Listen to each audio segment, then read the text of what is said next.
Maintenant qu'on a fait le choix de notre thème, on va pouvoir le personnaliser. Donc ici, EduCamp, je clique sur personnaliser, on va revenir sur l'interface qu'on avait vue en début de formation pour le personnaliser, mais là on va vraiment le refaire, voilà, ça va être un petit rappel, mais on va bien voir, et je vous rappelle, on va essayer d'avoir au maximum formation, graphique.com, on va essayer au maximum de se rapprocher de ça. Donc ça n'a pas été fait sur WordPress celui-là, mais on va se rapprocher au maximum, c'était fait sur Builderhold.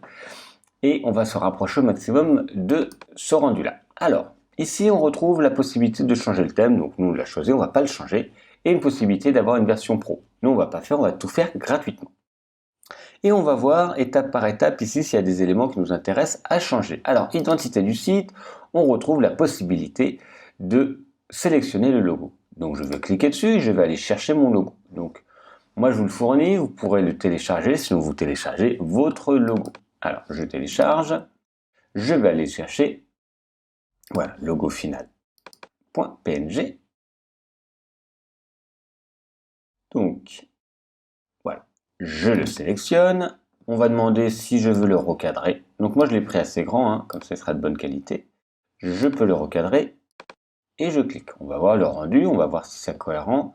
Voilà, donc ici, il apparaît en assez grand, c'est ce que je voulais.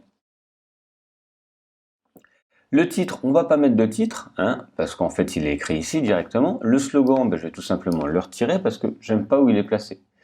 Là, ça a comme effet en fait d'avoir déplacé ici le logo, le menu, c'est pas gênant. On verra ça si on peut le changer après. Parfois il y a des fonctionnalités qu'on ne peut pas toujours faire. Ici, je l'avais fait la dernière fois, je ne sais pas si vous vous souvenez, c'était le petit symbole qui se retrouvait là. C'était en fait une icône que j'ai mis que le G et que j'avais téléchargé. Donc si je le fais, je fais charger l'image. Et c'était l'image qui était ici.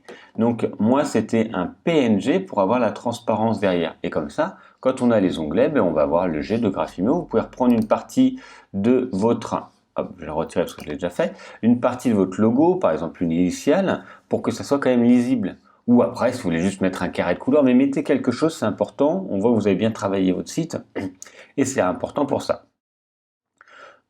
Donc, on revient ici, pardon, et là, je peux voir image d'en-tête. Est-ce que je veux mettre une image d'en-tête? Qu'est-ce qu'elle va faire, cette image d'en-tête? Alors, si j'en mets une comme ça, on va juste voir à quoi elle correspond. On ne va pas en faire pour comment ça s'appelle? Pour cet exemple, mais on va pouvoir en choisir une. Vous voyez, automatiquement, ça donne une largeur, une hauteur et une largeur contraint parce que c'est ce qui est demandé pour avoir l'image de base. On va voir, elle apparaît, normalement elle va apparaître là, voilà. Elle apparaît ici, ça peut vous plaire ou pas, voilà, donc moi c'est pas ce que je veux, mais sachez que vous avez la possibilité ici de mettre des images et vous pouvez même en mettre plusieurs et elles vont se faire de façon aléatoire pour apparaître. Voilà, moi pour mon site c'est pas ce que je veux, donc je vais masquer l'image et elle ne va pas apparaître, voilà.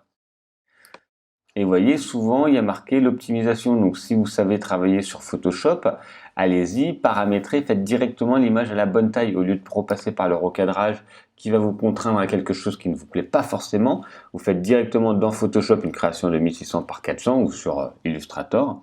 Vous l'enregistrez en PNG ou en JPEG et comme ça, vous pourrez le mettre directement. On va passer à l'image d'arrière-plan. Donc, ça va être la même chose, mais ça va être sur tout votre site. Je vais vous montrer. Hop. Donc ici, elle est sur tout le site. Moi, pareil, c'est pas ce que je veux. Et on peut choisir par défaut. Remplir sur tout, donc ça va étirer. Et on peut choisir à quel niveau elle est recadrée. Ok. On peut choisir si elle est répétée et ainsi de suite. Voilà, je vais la retirer. Mais ces éléments-là, vous pouvez les choisir. Donc voilà pour les premiers éléments. Et on va pouvoir également changer la couleur. On va voir ça juste sur la prochaine vidéo.